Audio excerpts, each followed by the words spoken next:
Bonjour à tous, on se retrouve pour une nouvelle présentation d'un smartphone. Aujourd'hui un smartphone que vous étiez très nombreux à attendre, très nombreux à nous demander. Il s'agit du Jiayu S3, un téléphone plutôt haut de gamme de chez Jiayu, utilisant un nouveau processeur, le fameux 64 bits de chez Mediatek. Alors on va regarder un petit peu tout de suite le design de l'appareil. Donc j'ai un téléphone de 5 pouces 5, téléphone relativement fin, arborant un design assez proche de ce que fait Jiayu habituellement, c'est-à-dire quelque chose de très sobre, très mat. Donc vous voyez sur la coque arrière, on est sur une coque mat, comme d'habitude de très bonne qualité. De toute façon, Jiayu fait, en tout cas pour ma part, partie des meilleures marques de téléphones chinois low cost, c'est-à-dire qu'on compare à ses concurrents, Zoppo, Elphone et compagnie. Pour moi, Jiayu fait partie des meilleurs. Alors je vais tout de suite l'ouvrir. Donc une fois ouvert, on se retrouve avec une coque rigide, une coque mate, comme je disais, rigide, vraiment pas souple du tout. C'est pas du tout l'objectif recherché par Jiayu, c'est quelque chose de vraiment, comment dire, de vraiment bonne qualité en tout cas. Voilà. Donc une fois ouvert, on retrouve deux emplacements pour micro SIM. Donc le téléphone est double SIM, il est 4G, il est toute fréquence, donc vraiment, il n'a que des bons points là-dessus. Vous avez une caméra Sony de 13 millions de pixels, donc la même qui est dans le OnePlus et dans le Xiaomi Mi 4. Vous avez un emplacement micro SD et vous avez une batterie de 3000 mAh, 3000-3100, on va dire 3000 mAh. Voilà, tout se clipse parfaitement, comme d'habitude, c'est nickel. Donc sur la tranche droite, vous avez les boutons de volume, le bouton power. Sur le dessus, vous avez un jack 3,5, un micro. Sur la gauche, vous n'avez rien. Et sur le bas, vous avez encore un micro et un emplacement pour le rechargement, donc le port micro USB. Alors, donc, à l'allumage de l'écran, comme ça on voit pas très bien, un peu trop proche peut-être. Voilà.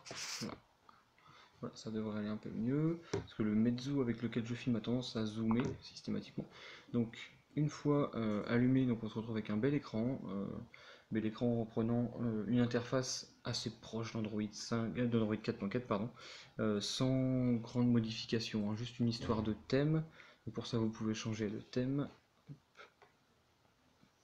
Vous pouvez choisir le thème parmi 6 thèmes différents, donc ça c'est plutôt sympa. Actuellement, il est mis sur le thème de base, le thème qui s'appelle Smart. Ça vous fait un rendu assez sympa, sans plus.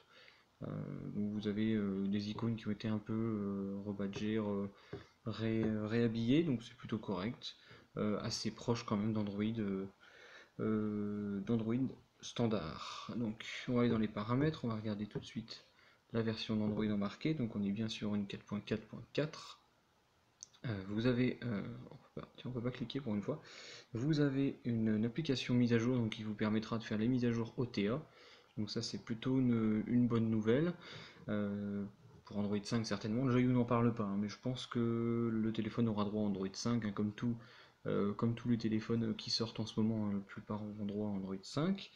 Donc vous avez ici donc, le bouton pour accéder à toutes les applis. On va regarder tout de suite le Antutu pour voir un peu les performances. Avec un score de 40 567, donc un bon score, un score plutôt haut de gamme. Donc on se compare un petit peu avec les téléphones du moment. On est au-dessus d'un Xiaomi Mi 3, en dessous d'un Galaxy S5, donc c'est pas mal. On est en dessous, donc pour résumer, on est un petit peu en dessous du processeur Snapdragon 801, donc ça fait quand même de très bonnes performances. 40 000, c'est un score très élevé.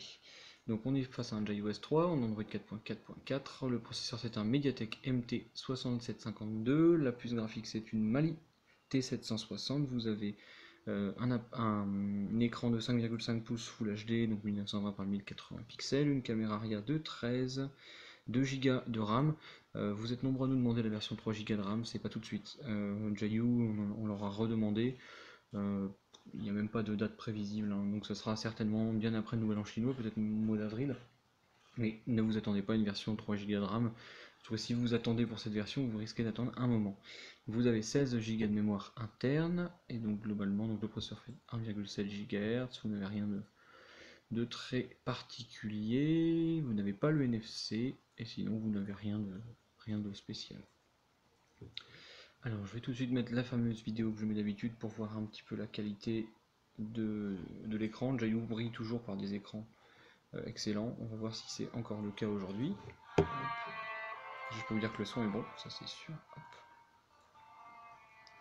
Hop, je vais mettre l'écran comme ça. Donc l'écran, franchement, rien à redire. C'est un très bel écran. Très lumineux, très contrasté, enfin un écran très équilibré. Il est vraiment très bien. Là-dessus, rien à redire. Bon, ça ne m'étonne pas, hein, avec Jayu, c'est toujours le cas. Les angles de vision sont assez bons.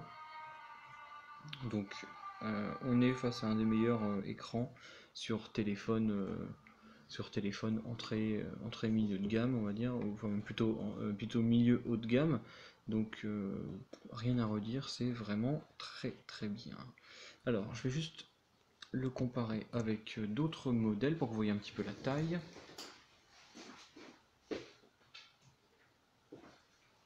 Alors on va le comparer avec... Hop, je vais chercher le téléphone. Alors on va le comparer avec un iPhone 6 pour voir un petit peu la différence de taille. Bon, c'est sûr qu'on n'est pas du tout dans le même gabarit. Un 5 pouces 5 contre un 4 pouces 7, donc ça fait tout de suite une belle différence. Au niveau de la finesse, on est assez proche hein, quand même.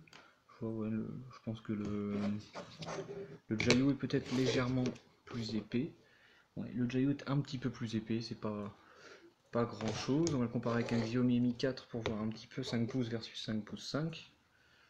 Ouais, encore une fois, le Jayu un petit peu plus grand, c'est sûr que vous avez quand même 0,5 pouces de plus, donc ça fait quand même une belle différence. Et pour voir avec le Meizu MX4, on est encore une fois un petit peu au-dessus. Donc rien d'énorme. Le téléphone est globalement assez lourd quand même. Je pense que je ne sais pas le poids exact sous les yeux, mais en tout cas il est quand même assez lourd. La prise en main est vraiment bonne, parce que vous avez un arrière qui est... comment dire? Vous avez un arrière qui est un peu bombé. Et pour la prise en main, je trouve que c'est vraiment pas mal. Donc il a une excellente prise en main, une bonne finition, puis vous avez des très bonnes performances. Donc en tout cas, c'est sûr et certain, moi je vous conseille ce modèle, comme d'habitude avec les Jayu, c'est en tout cas quelque chose que je vous recommande fortement. Voilà, je vous dis à bientôt pour une prochaine vidéo.